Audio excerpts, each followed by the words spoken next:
예전 영상에서도 한번 다룬 적이 있었는데요. 도시공원 일몰제 시행이 2년이 넘었습니다. 그런데 아직도 보상을 받지 못한 지주들이 굉장히 많다고 하는데요. 오늘 영상에서는 많은 분들이 궁금해하시는 이 토지 보상금을 증액시켰던 사례를 소개해드리도록 하겠습니다. 부동산변호사.com 김재은 변호사님이 소개해 주신다고 하네요. 변호사님 안녕하세요. 예, 반갑습니다.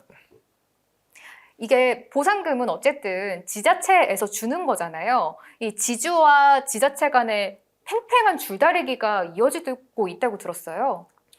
그렇습니다. 더딘 보상 진행 탓에 지주들의 반발이 심해지자 서울시에서는 협의매수 신청을 통해 도시자연공원구역 지주들에게 자발적인 신청을 받아 대상지를 선정하는 방식을 사용하기도 하는데요.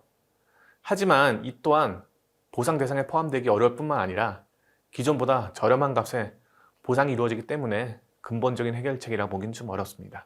보상 절차를 밟는 것조차 어려운 것 같은데 막상 보상에 선정이 된다고 해도 금액이 굉장히 낮게 설정이 된다고 들었어요. 예, 너무나도 낮은 보상금 때문에 최근에는 협의매수 신청을 취하하시는 분들도 계십니다. 저희가 보상을 받게 된다면 정말 기존에 준비를 잘 해놔야 될 것 같은데요. 변호사님, 저희가 예전에 한번 영상에서 다룬 적이 있었었는데 그 말죽거리 근린공원 사건이 있었잖아요. 그 사건은 당사자분들이 초반부터 저희 법인에 맡겨주셨었고 그 감정평가사 추천을 이끌어내서 공시지가 10배 금원을 첫 보상금으로 산정받으셨던 사건이 있었던 것 같거든요. 맞을까요? 예, 그렇습니다.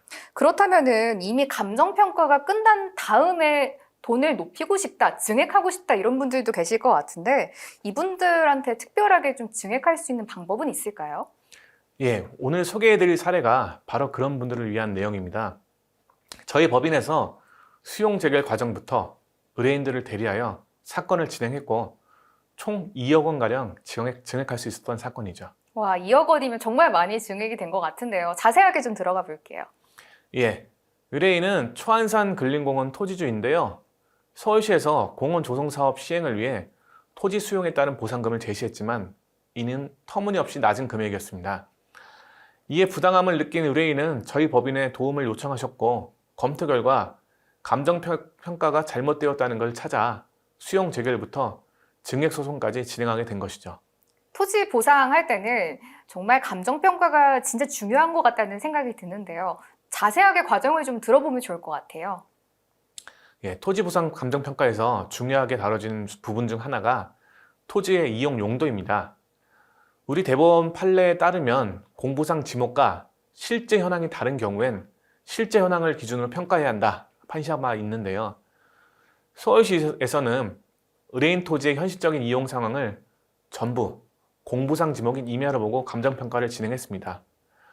하지만 의뢰인의 토지엔 자연림이 거의 없었고 전답이나 나대지로 이용 중인 상태였죠. 사실 임야와 전의 보상 금액은 차이가 있는데요. 그렇기 때문에 저희 법인은 실제 현황에 따라 전으로 평가해야 한다 주장한 것입니다.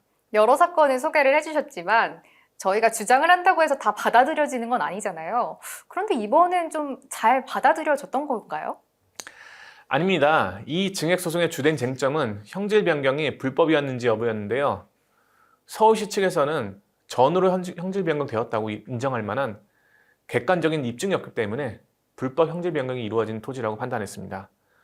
때문에 형질 변경 당시 이용 상황인 임야로 보상하는 것이 타당하다고 주장했죠. 그러면 이 문제를 어떻게 해결하셨던 걸까요? 우선 의뢰인의 토지를 불법 형질 변경으로 보는 경우에는 시행사인 서울시 측에서 이를 증명해야 한다. 이 판례를 참고했는데요. 저희 법인에선 항공사진을 통해 95년도 이전에 대부분 전으로 형질 변경되었다는 점 입증했지만 서울시 측에선 불법 형질 변경에 대해 어떠한 증거도 제시하지 못했습니다. 서울시가 이에 대해 증명하지 못하는 이상 저희 법인은 현실적 이용 상황인 전으로 감정평가가 이루어져야 한다고 본 것이죠. 결국 그 토지가 전으로 평가를 받은 거였죠. 예, 재판부는 화해 권고 결정을 통해 전을 기준으로 감정평가가 이루어져야 한다고 판단했고 이에 따라 의뢰인은 수용 재결 금액에서 추가로 총 2억 원가량 증액할 수 있었습니다. 와, 이거를 몰랐다면은 이분들은 이렇게 큰 돈을 받지 못하셨던 것 같아요. 변호사님 영상 정리하면서 공원 토지주분들에게 좀 주의할 점 아니면 조언할 점 있으실 것 같은데요? 예, 토지 보상 감정 평가 과정에서 중요한 부분 중 하나가 토지의 상황인데요. 의뢰인의 경우처럼 토지의 현실적 이용 상황과 공부상 지목이 다르게 평가되었다면 이러한 부분을 면밀히 검토하여 증액 청구를 해야 한다는 것을 기억하시는 것이 좋습니다.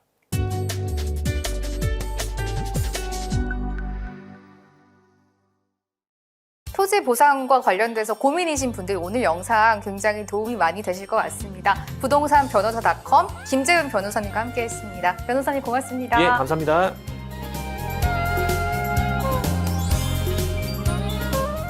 구독과 좋아요, 알림 설정도 눌러주세요.